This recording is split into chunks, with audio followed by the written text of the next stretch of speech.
You know, I've talked to a lot of different people who tell me their story, how God worked in their life. They're all different. I've met long life Adventists, generations of them, one after the other, and I've had a few of them come and talk to me about, I wish I had what you had that God did for you. And they're in a meeting that they've been in the church so long and go through all the schools and the guidance and all that. And I tell them, I wish I was just in the church since birth and not have to go through what I did. It was my choice, but it wasn't a good trip. But let me say this. The enemy is aware when we step up and give your testimony or try to witness to somebody else on the street or friends or co-workers. And a week ago or so, Pastor was talking to me, texting back and forth, asking me if I could fill in the Sabbath and talk about how God had done for me. The next day, I threw my back out. And this morning, I got up early, started reading again, and we're all dressed to go downstairs still to get the vehicle, and I see on the side of my pants slack it had come unsewn there. I don't know, 3 inches or so. I just happened to look down, and there was a gap like this. So I had to run back upstairs and get changed to make it on church on time.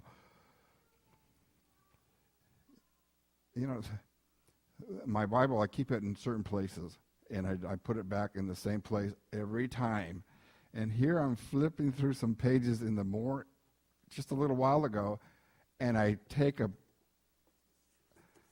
this little piece of cloth here that's attached to the Bible. I turn it over to the page, and it cuts it off just like that. I mean, it just took the whole corner off of it. I mean, that has never happened before. There's one thing after the other that can tell you when you're going to talk about what God has done for us. I thought, like Buck said, Gilbert Navarro, and I never really looked up the last name Navarro and the tree, the ancestry,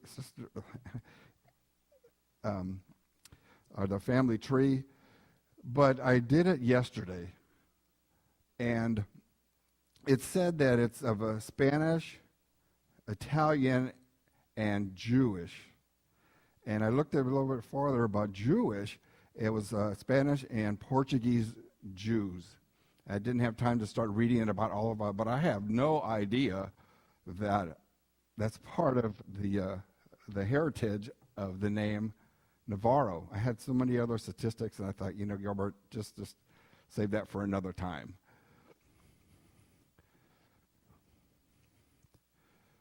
I'm going to start and talk about in the beginning of my life and kind of move forward with that, with what God had done for me and actually for Kathy too. When I was growing up, I went to parochial schools for 12 years. Raised Catholic, St. Patrick's, 8 years, Christian Brothers, 4 years. And after the only time I went to public school is when I went to Sacramento City College. We pretty middle-class family, very involved in the church. It's as soon as I got old enough, starting in the 6th grade, I was asked also if you wanted to be an altar boy. And I was all for that. I said, just what do I have to do, and give me the training, and I wanted to do that because I thought it was just really exciting to wear those long cloaks that they have and be up front of the church. So I did that. At one point, I was so serious about that, At one point, I could repeat the Mass in Latin.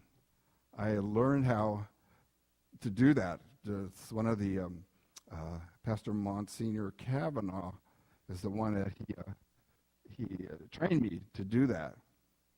So now here I find out, I don't know how many years later now, 50-something years later, that there's some Italian blood in our heritage. So I didn't know that until, like I mentioned, until yesterday. That's how I did it. But it was, going through those schools, I tell you, the nuns, the priests for that school, they kept Jesus in my life. And coming through that period of time, it was the best thing that kept us straight.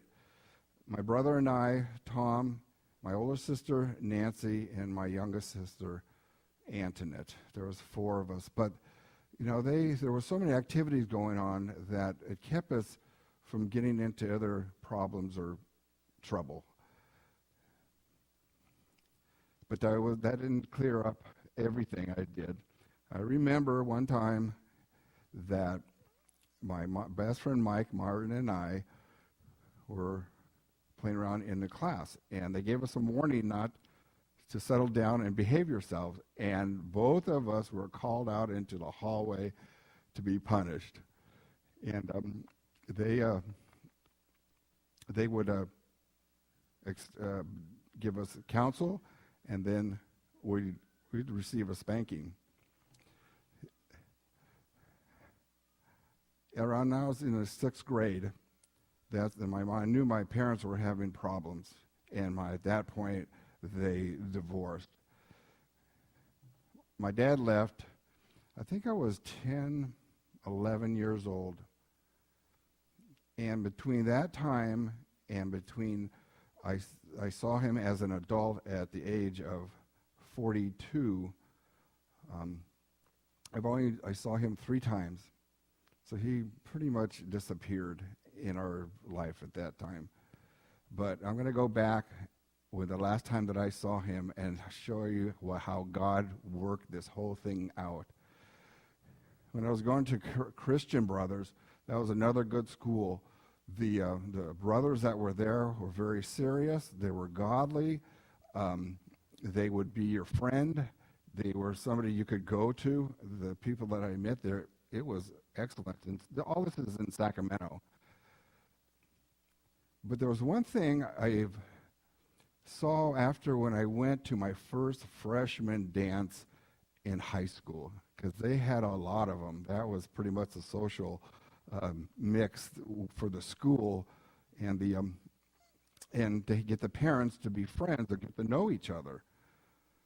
That was the social. But I was wondering, why are all these kids acting really goofy?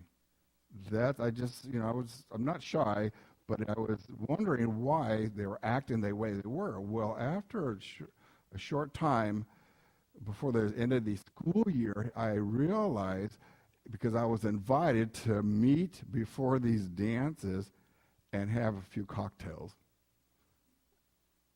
I mean, I had something to drink before, but not in this type of setting. I remember some of even the guys who were playing basketball. I mean, during the leagues and the other team comes to our school, they would get together and have a little party before the game started. I was involved in sports throughout years. It was just part of what was going on. As the time went on with that, I found out later, when the first times I ran into my dad, that when he was separated from us, that he had quite a bit of problem with alcohol. And I didn't think it was going to bother any of us or any of the kids or anything like that. But I found out my Uncle Larry, was the same thing, alcoholic. We had another. It was a relative that lived in Chicago. He was a pretty well-known boxer over there, and I found out that he was also, and died from overdosing with alcohol. After that, I started. When I left home, I was 19. It was just too much going on there. It never seemed like everything got settled down. There was always some problem and so forth. But as soon as was offered this job to be a custodian for the school district, I took it, and then I would go to school during the day and work till late at night, and it was a perfect setup there. Well,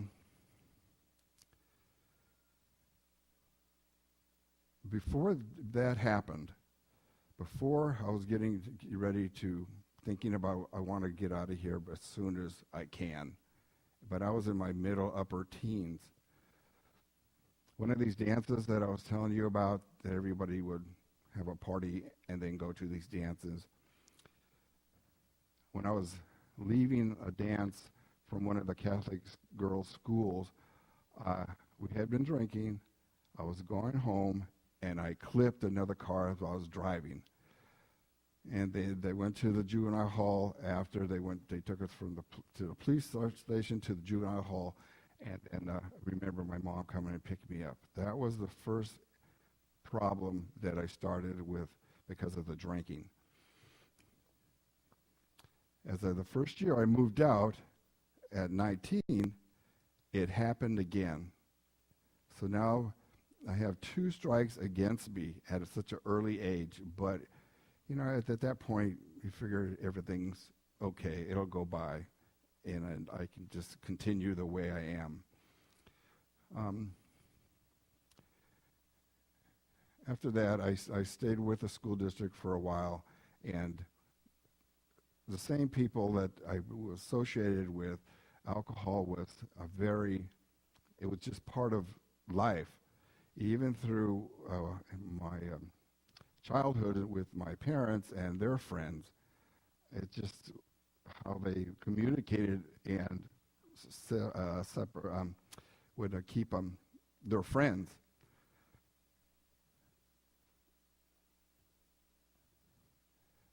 As I got older, I moved to Minneapolis when I was 22. I was there for 5 years, and I came back because my mom had injured herself at work. After that, I was hired by Toyota, which is in Benicia, and it was a good job. We had a very busy, but at that point, and I know there are a lot of young ears here, and I'm going to pick my words carefully. I was praying about this last night to make sure I just say what I need to say and not anything more than that. Well, there were different, they call it recreational drugs, and I'll just leave it at that. I'm not sure you know what I'm talking about. But it got to the point that it was happening every day. I can still hold a job. I can still balance my checkbook, go shopping. Thought I was driving right, but it was just what everybody was doing, and it was easy to obtain. My friends here that one of the men that helped me get a job there, and I was with Toyota for years, we hook up with some other people, and we would, not all the time, take 2 or 3 pounds of marijuana to Vacaville, Fairfield, Vallejo, just to make some extra money. And, I think back that whole time, if something would have happened, we would have been stopped. I mean, my life, even now, would be so much more different than it was when I was going through my 30s and 40s. But I had no fear about doing all that. I mean, we had enough. I had enough to, to live off of. I had work was fine, and all that. But I found out later that some other friends were caught, and if it wasn't for God's protection, my name did not come up, because they would have came and got both John and I. While working at Toyota, I made a friend. His name is Steve Pimentel. It's Kathy's older brother, Mary's son. He started working there after I did. Now I'm going to go into the years when I met Kathy. Steve and I became friends. We, did the same things, so that's why we kind of got together, and would go out to different clubs, certain people. And one day he said, why don't you, we're going to be going out, why don't you come and stay at my place for the weekend? And so that's what I said, yeah, okay, that's fine. Let me bring some clothes. And I'll just stay we'll go Friday, and I'll go home Saturday or Sunday. And yeah, so that's what we decided to do. And this morning I asked Kathy a few questions to make sure I had the facts right and some of the dates right. So after work on Friday, Steve said, I have to go by my mother's house. I believe he was going to picking up some clothes, that's what he said. And it's okay, let's go by there. And I said, I wanted to just stay in the car and just wait for him to run in and come back. But he said, no, he insisted I come in. Let me introduce you to my family. So he introduced me to Mary, and then Kathy was there. She was dressed to go to the gym, and she had I can remember this, and I didn't bring it up this morning. I can remember her going through the hallway into the kitchen, back to her room, and then back to the hallway into the kitchen where Mary was. And as she was going there, she was looking into the living room where I was sitting, and just back and forth. And I was thinking, what does this girl want here? And she went in, I remember she told me she ran into the bathroom there because she didn't have any makeup on. So she did that. Now, Kathy told her mother after Steve and I left that she was going to go out and meet up with us. And I found this out later. Kathy's mother, Mary, said, Kathy, you want to go meet Gilbert, and you're going to probably fall in love and get married and move to Sacramento, and I'll never see you again. I mean, I had only been there 20 minutes maybe, and all that happened. She just saw that. So, yeah. So, at that time, let me just bring this up again. At that time, I was pretty much drinking every day. But, at certain times, I would realize, that there was things I had to take care of. Are still responsibilities, but the weekends were something else. So Kathy and I, after, Steve and I kept company, we're doing things. She was always coming to the parties. We'd go camping together, and we loved to go camping. And we'd go to Lake Berryessa, stay on the islands. Friends would have a boat. We'd go out there and so forth. When I was first meeting her older brother, he's the same age as I am, Bill, a bunch of people went to the island, took the boats, took all the ice chests and all that stuff. And so in the evening, it was so warm in the summer, we were just laying our sleeping bags out.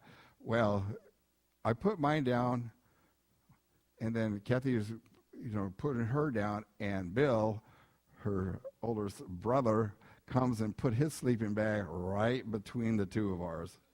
And I go, Bill, come on. There's 30 people here. And I just won't forget that, because he ended up looking at me and kind of grinning. That's it. So that's just part of our early times. And then we, what I'm about to say next, if I knew what I know now, I would have never done what I'm about to tell you. After a certain time, Kathy ended up moving to Sacramento to live with me. Now, like I said, if I had known what God says about marriage and couples, I would never have agreed with that. But at that point, I wasn't even going to church, and Kathy was at that time. Well, as we got together, you got that. Let me see, how can I put this correctly? I was courting her for 3.5 years, and she wanted to get married, and I just wasn't ready. I mean, come on, Gilbert, much time do you need? One morning, she got up. We got up. I think it was a Sunday, and she had been talking to my mom and sisters about this whole thing. Okay.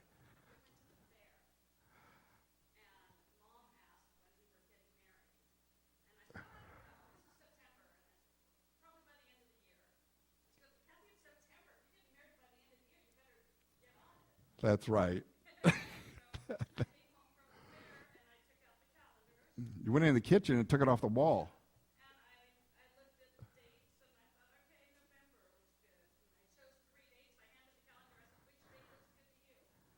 And I picked November 8th because it was the farthest from the holidays, Christmas and all that. Well, once my sisters and mother and Mary and all of Kathy's huge family, they put this thing so fast together, and all they said, okay, we got an appointment with the pastor next week. I go, what? We just talked about it. And I said, no, this is going to happen, or I'm leaving. That's what he talked about. I said, boy, this is really going to happen. So it's not like I didn't. Yeah. I think Mary kept asking Kathy, he's telling you that he loves you? He goes, well, he keeps saying he cares for me very deeply. What does that mean? So finally, we got married. November 8th. I was on a Sunday, right, 1:30. It had rained all day on Sabbath, and then the next day the sun came out, and we had it in Ken and Mary's backyard. It was very nice, about 100 people. So we started our life together, and then this was in 1987. Okay. In 1989, Kathy and I bought a salon. I'm still working for Toyota. But at that time, it was just her and I, and we had expendable money.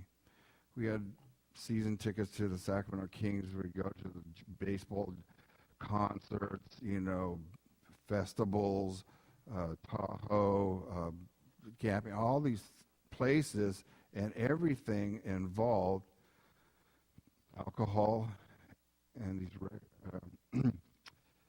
these other drugs. Well,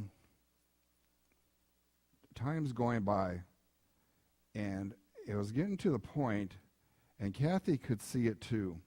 Let me just tell you how bad it was.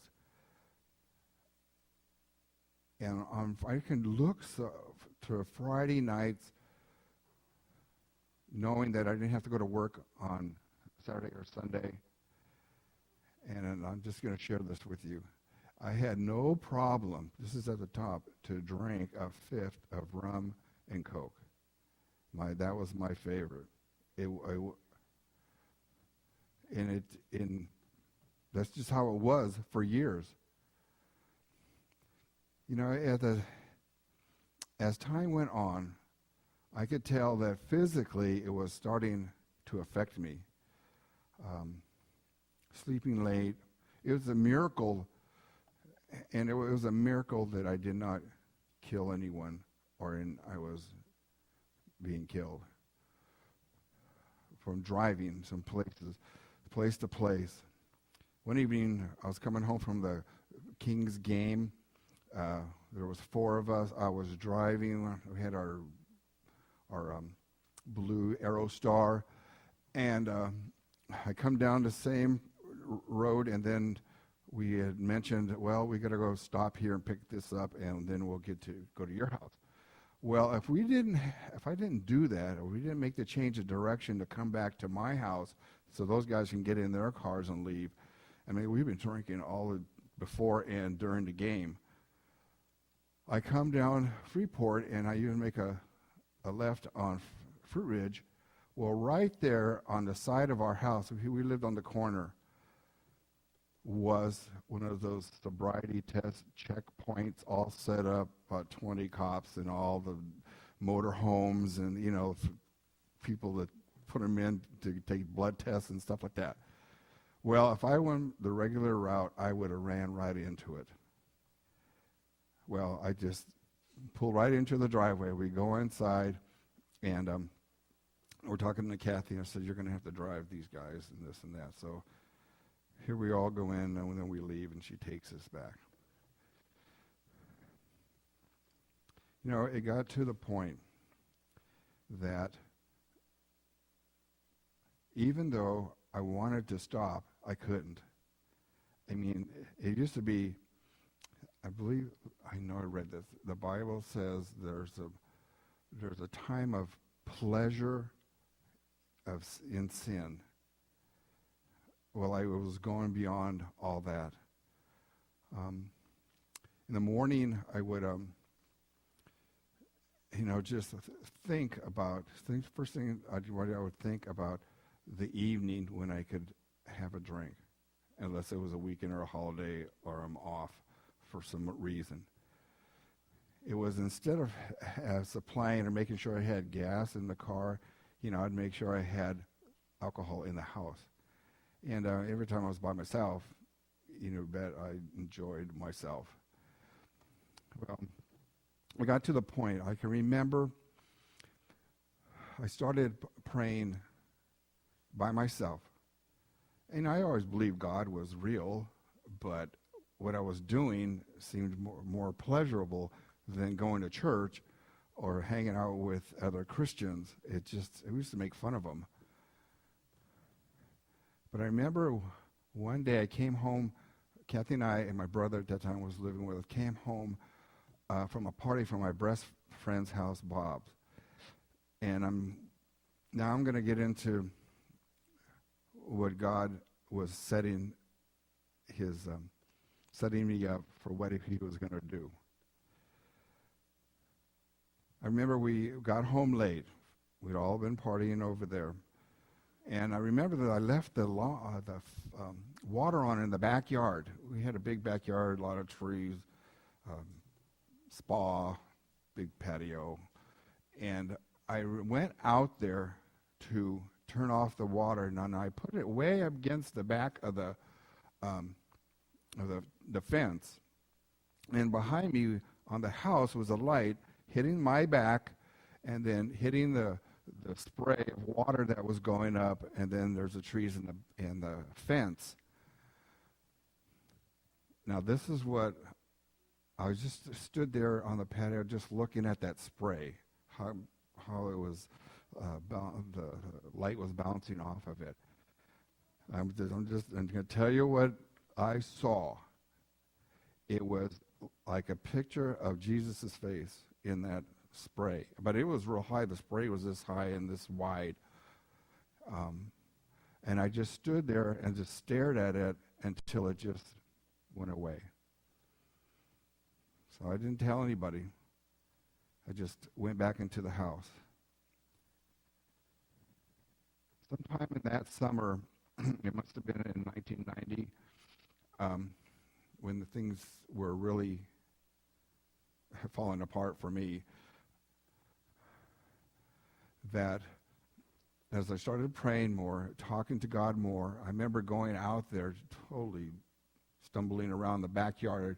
For some reason, I'd go out there by myself late, and this was in the winter, sitting on the edge of the patio, looking into the fog and just praying to God, you need to take this away from me, because if you don't get involved, I'm going to die. I cannot make it.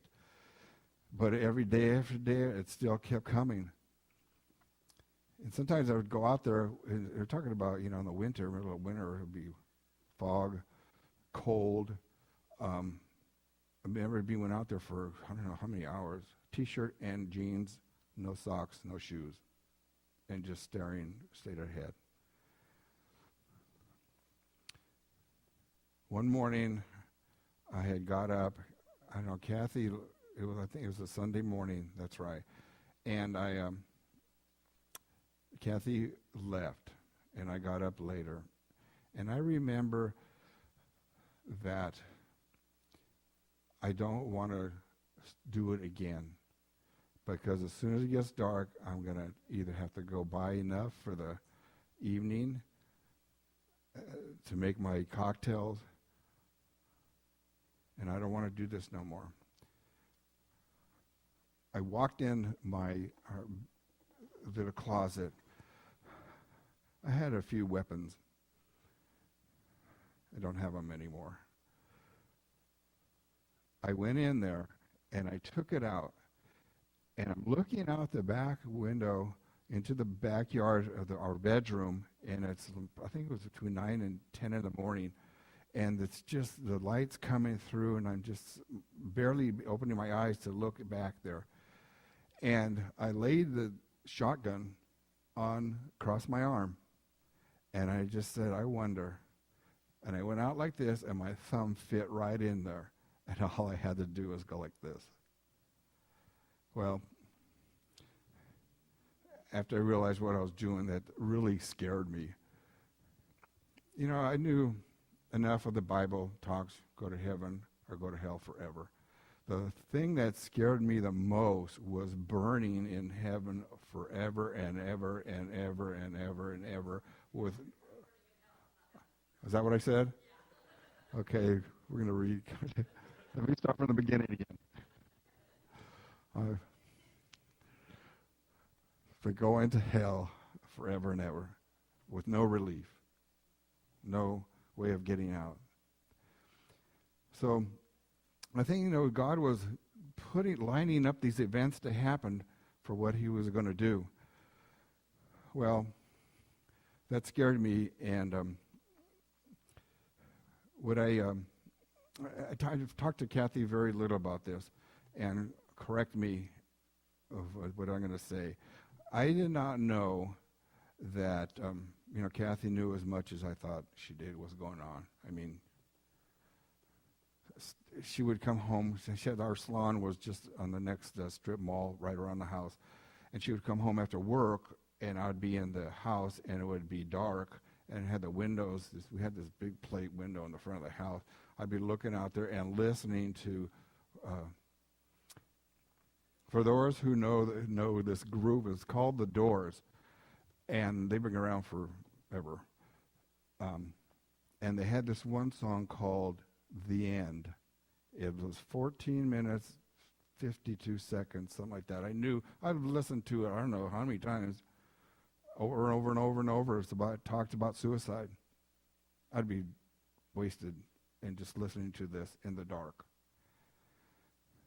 God was putting these things together and kind of pulling me and showing me where I was at.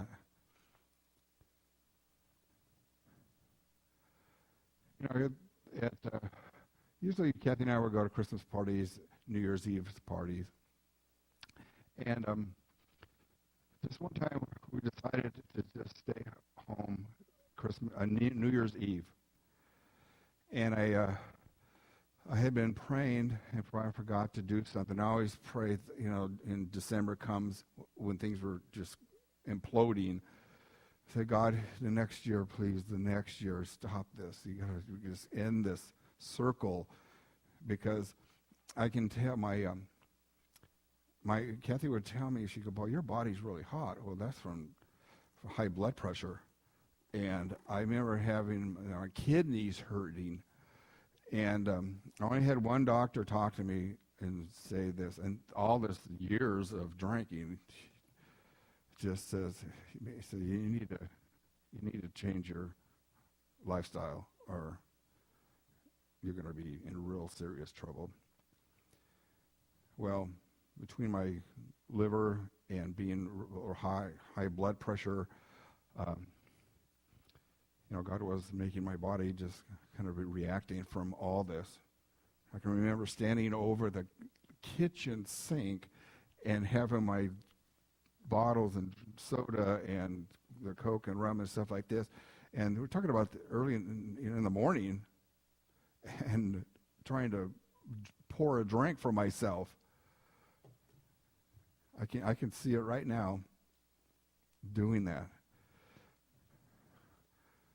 So this year, Kathy and I were going to just stay home New Year's Eve. And we got our snacks and our goods and our cocktails and other things that we used to dabble in. I don't know about dabbling, but we're going to stay home, just her and I, watch the ball come down and all that stuff. Let me think. Now, I've been praying for several years, but still doing the same thing. It was about 10 minutes before the midnight, 15 or 10 minutes. Now, I didn't plan this. I just got up out of the living room, went down the hall, and went into our bedroom, and I closed the door. And I kneeled down.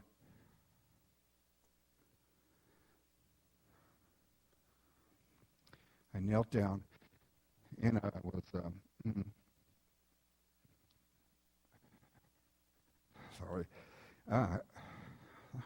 talking to God, and ask him, Lord, if you don't get involved, if you don't take this away from me, that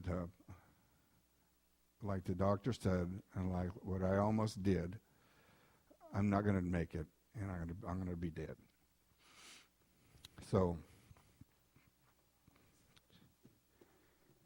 I asked God 4 things. One was, I wrote them down, and I had to find a little piece of paper. I was going through the drawers looking for a 3x5 little index, which I did. I found one, and I wrote down there 4 things, and asked him to take care of that. And I wrote the Lord, sober, wife, family. And I put it away. Well, and this was on December 31st, 1992. Now, I asked God for him to intervene in 1993.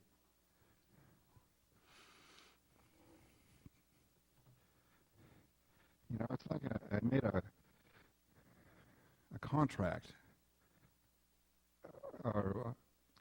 God, through all these other events prior to that evening, lined everything up. Let me show you. This Steps of Christ, I've read it, I don't know how many times. First Adventist book I read. And this, it's 1908, copyright. It's very old. And Deanna and Barbara, I always ask them for the old books, and they've been helping me. This is the card I wrote everything on. I laminated so to protect it and to remind me of what he did.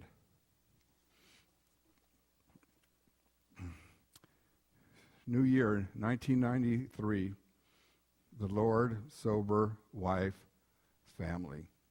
So I keep it close to him in my drawer. And this is the I protect it with this Steps to Christ book. And it's easy to get to. You know what? It just I just thought of something else. Remember I told you about the devil gets involved when you're going to do something for the Lord? Well, I have 2 drawers, all my little things that I save in there. And I knew I put it in the top drawer because I reorganized it when we moved to our new location. And I could not find it. And I went through both drawers 2 or 3 times. I emptied one out. And I went through it one more time, and I saw the Steps to Christ. And I said, in my mind, I could hear myself saying, boy, this is old. And immediately I realized that I put this card into that to protect it. I mean, I was asking God, show me where it is. But I knew it always stays in those drawers. So 1993 came. I was still doing what I was doing. I was fighting it, but I still was doing it. Okay. I'm going to tell you in my own words what I experienced. You know, everybody's conversion time, date, experience, they're all different, and I've heard a lot of them. It was in the summertime. You know, through this whole thing, let me just back up and say that. Through this whole thing, you know, I knew that, you know, you blame other people, other situations, and that's just probably a little relief that you want to feel. But I was doing that, blaming my parents. You know, my dad was gone. I knew that he was an alcoholic, and the uncles and stuff like that. And I hadn't talked to my mom probably once or twice over a year. Just went off on my own. I woke up one morning, I believe, and help me, Kathy, if I didn't. I just woke up and I had such a strong impression that I had to call my mom. And then after that, the impression got stronger that I had to go see her. She was remarried and living in Visalia. Great man. Just, if you looked at, his name was Paul. If you looked at him and me, you would say, Gilbert, that's your dad. We almost looked alike. So they were married for several years. And I called Kathy and I said, Kathy, I don't know what's going on, but I got to go see my mom. And she said, well, okay, and I got to go by myself. So I called her, and like I said, I hadn't talked to her for years. I called her. I said, Mom, can I come for the weekend? I just want to be with you and Paul over there. And of course she said, yeah, come on over. Well, like I always did, I used to make myself a cocktail, 32 ounces, and drive. I mean, I had no fear about doing that. It was just what I did. So that's what I did, and drove the 3 hours from Sacramento to Visalia. So I get there, she's sitting down, doing some knitting and crochet, and I can remember just being real kind. There wasn't a lot of conversation, but she was just still wondering why all of a sudden. So the next day, we get set up, I get cleaned up, brought clothes for her to go to St. Mary's Catholic Church in Visalia. So it was a high mass that time, and I knew all about how that works, and all the candles um, and the different wardrobe that was worn by the priests and the altar boys, and the place was packed. You were standing room only, up and down the aisles. We were sitting towards the back on the right side, maybe about 20 rows from the first row, but this is a big church. So I get in there, and Paul goes in first, and then my mom goes in first, and we're surprised that we even got seats, because they were everywhere in the aisles and in the back foyer. And so I was at the end, and I can remember as the mass went on, towards the end. And now, with everything I've said earlier, this is what I believe that God was leading up to.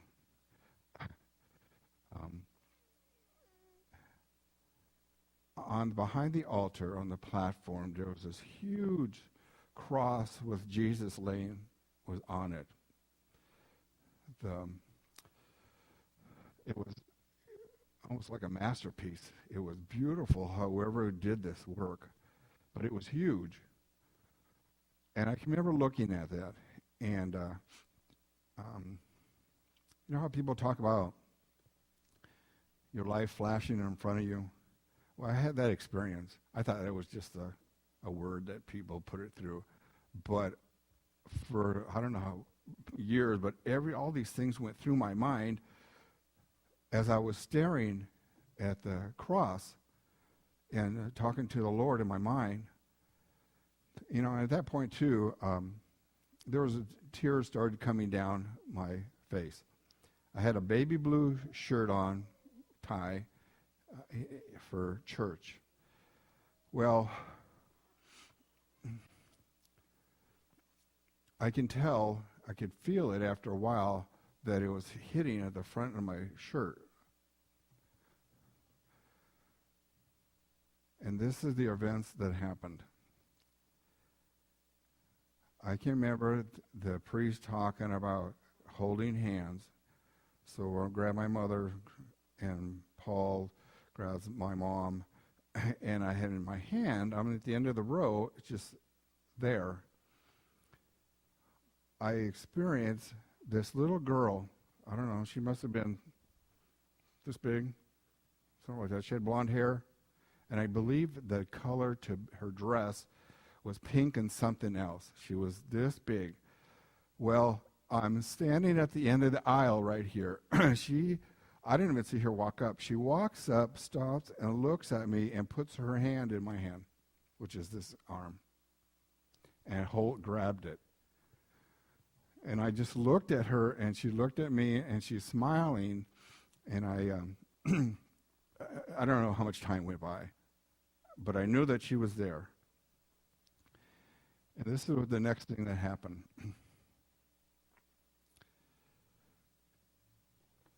You know, they're singing lightly. There's people, I don't know, a couple, 300, 400 people there. And this is what I experienced. You know, they talk about in a moment, in a twinkle of an eye, the Bible talks about. This is what I felt. And first of all, it's like the sound was going away. Like something was going like this, and the sound and the whole place was going away. And in a moment, like I said, in a twinkle of an eye, I felt this rush and weight come off of me.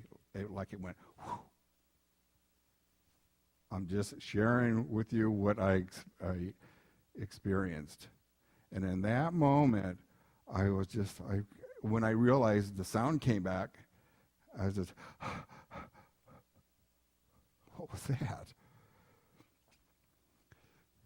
I turned to my right, the little girl's gone.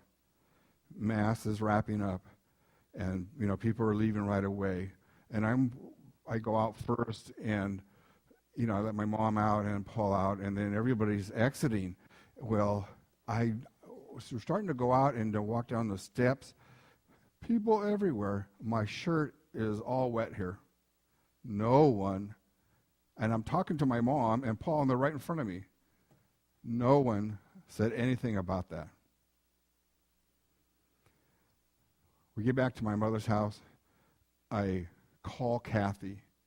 I think she was at the Rayleigh's grocery store, and she parked. Was that? Okay. I called you from my mother's house. Anyway, I started explaining to her exactly what happened, and she said, Gilbert, come home and I'll tell you what happened to you. And I said, okay. So I just kind of wrapped things up, and I stayed a little longer, and I went home. And when I got to Kathy, she started explaining about what had happened. I didn't know Kathy had an Adventist background, but she does, her family. But, she just wasn't attending like I wasn't attending anywhere either. So I said, well, I don't know what this is, but I need to find out what this thing happened to me. So we I want to go back to church, and she bought me a Bible online. Has a green cover, I still have it. And so we went to the Catholic Church for about 3 times, and Kathy allowed me, to go there, and I said, I don't know, it's just not it. It's just not what I'm looking for. They're not telling me. I'm not getting anything. But I can read the Bible, but I didn't understand it. So Kathy said, well, let me take you to my church. Well, I was thinking, okay. And she said, oh, yeah, well, I go to Adventist church. I go, what's that? And so she explained to me about the Seventh-day Adventist church. And she goes, we went to a little church on West Sacramento on the way to Mary and Ken's house for a holiday. I think it was Christmas or something like that. So the next, now, I just thought of something. When I had my conversion experience, I know the date and the time and where I was.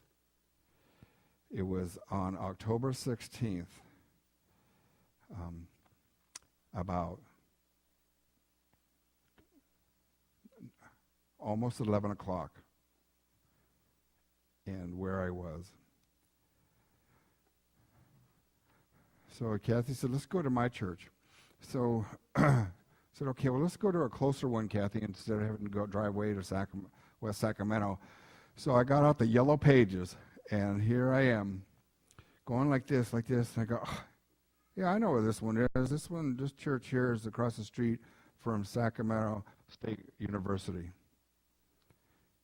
She goes, oh, yeah, okay, yeah, that's fine. We can do it, it's fine. So we get ready, and we go to the church. Big church. I'm in my, I didn't really dress up, but I just went. I said, let's just see what's going on, and we'll go from there. So we walk up, and the lady opens the door, and it's Karen Batchelor. I have no idea where we're going into. She talks to us, takes us up, we get all signed in, and then we go inside, and we're in the middle here. This little pie, it's big, all the aisles are over here, and then a lot of seating. Anyway, we weren't even halfway through church. Doug's preaching, and I said, this is it. This is what I was looking for. He was explaining things, one thing after the other, and it was just sinking in so fast. Another thing was, after church was over, I don't remember talking to Doug. I said, let's just go, because I didn't know what they were going to do. They could have been sacrificing chickens up there. I don't know. I wasn't talking to anybody. But we got invited to go by 3 different families to go to their home for lunch. And I said, Kathy, I ain't going home with nobody. I don't know these people at all. So that didn't happen. So after that, go home. 2 weeks later, we get a call. I answer the phone, and I call Kathy over and say, it's that church lady, Karen. She wants to talk to you. She wanted to talk to me, but anyway. But I was afraid, I guess. So she talked to him, and she said, Doug wants us to ask me to call you to come over to our house for Bible studies. Is that it? Oh, okay.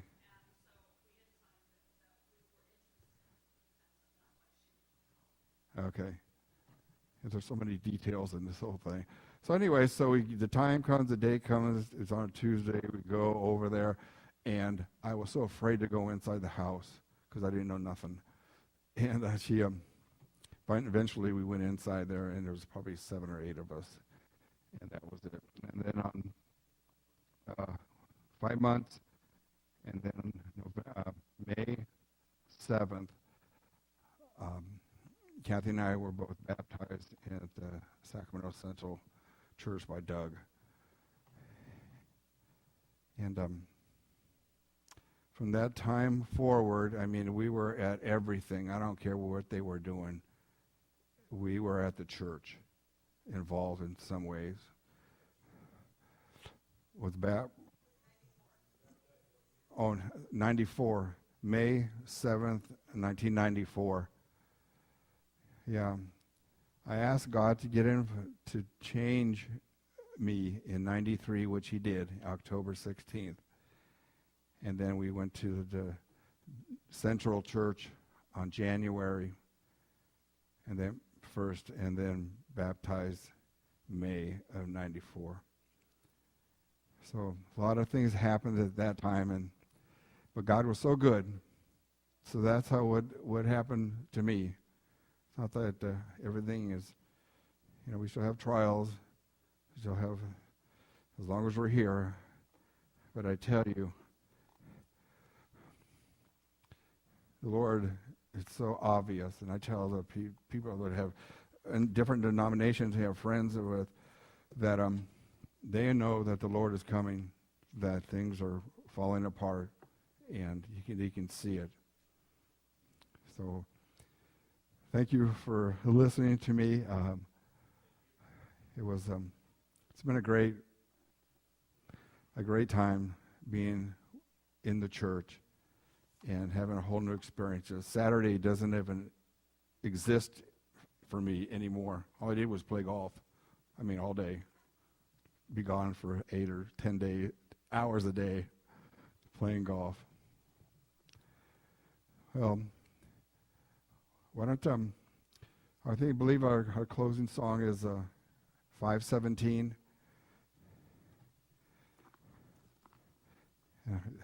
Thank you. Let me just real quickly.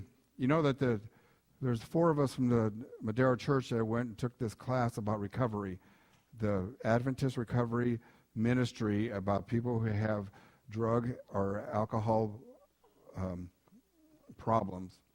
So we're going to be starting them up pretty soon. It's a lot to do, and there's a lot of organization, and we need to get the message out there that we're going to be having this. So, but you'll get more information in the bulletin.